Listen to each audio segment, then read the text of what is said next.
Ferrari car जब से बनी है तब से वो अपनी खूबसूरत डिजाइन से लोगों को आकर्षित करते आ रही है। आज हम इस फरारी कार के बारे में जानेंगे। फरारी कार कंपनी की स्थापना साल 1929 में हुई थी और इस कंपनी की स्थापना करने वाले एंजो फरारी थे।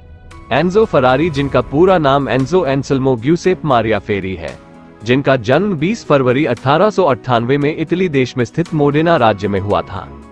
जब फरारी कंपनी के संस्थापक एंजो फरारी अपने बचपन में एक बार अपने पिता के साथ कार रेसिंग देखने चले गए थे, तब उन्हें वो कार रेसिंग इतनी पसंद आई कि उन्होंने ठान ली कि वो बड़े होकर एक रेसिंग कार ड्राइवर बनेंगे।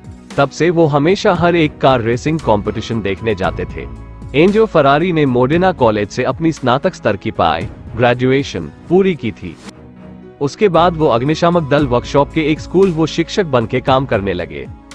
उनका ये काम शुरू में होने से कुछ ही महीनों बाद पहले विश्व युद्ध में शामिल होने के लिए एंजो फरारी को इटालियन आर्मी ज्वाइन करना पड़ा था। उसी बीच साल 1916 में उनके भाई और पिता पहले विश्व युद्ध में मारे गए थे।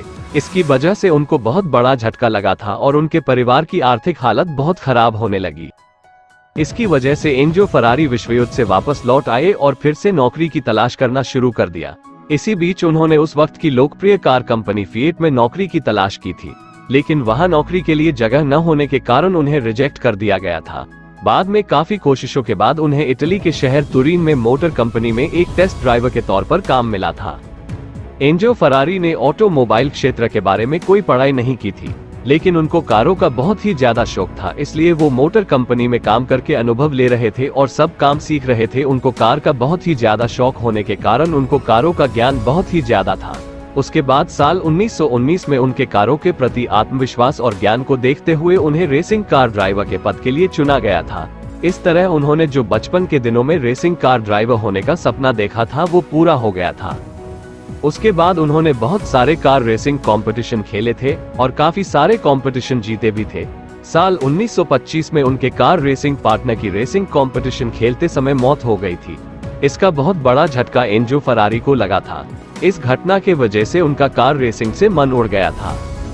इसलिए एंजो ने साल 1932 में कार रेसिंग कंपटीशन से अपने बेटे के जन्म के बाद रिटायर होने का फैसला ले लिया। बाद में उन्होंने अल्फा रोमियो कार कंपनी में मैनेजमेंट और डेवलपमेंट का काम करने लगे थे। 1939 में उन्होंने खुद की कंपनी बनाई, जिसका नाम था ऑटो एवियो कोस्ट्रोजियोनी। एंजो फरारी के इस कंपनी में दूसरे कार कंपनियों को पार्ट सप्लाई करने का काम होता था। एंजो फरारी अपने इस ऑटो एवियो कोस्ट्रोजियोनी कंपनी का नाम फरारी भी रख सकते थे, लेकिन उन्होंने जब अल्फा रोमियो कंपनी छोड़ी थी तब कंपनी ने एंजो के साथ बॉन्ड किया था और उसमें बताया था कि अगर तुमने अगले 4 साल तक कोई कंपनी खोली तो उस कंपनी का नाम फरारी नहीं रख सकते। लेकिन जब एंजो फरारी ने अपनी कंपनी खोली थी तब ज्यादा कुछ कमा नहीं पाई, क्योंकि तब दूसरा विश्व युद्ध चालू हो गया था। जब दूसरा विश्व युद्ध खत्म हो गया था तब एंजो ने 1946 में अपने कंपनी के लिए कार डिजाइन करना शुरू कर दिया था। तब 1947 में एंजो फरारी ने अपने नाम के साथ कार बाजार में उतारी थी, जिसका नाम फरारी 125 था। यह मॉडल बहुत ज्यादा लोकप्रिय होने लगा था।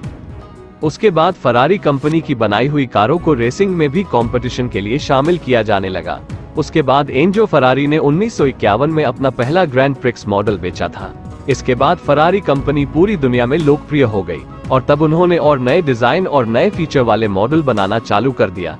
उसके बाद उनके हर नए मॉडल की बिक्री बढ़ती चली गई और फरारी कार पूरी दुनिया भर में मशहूर होने लगी।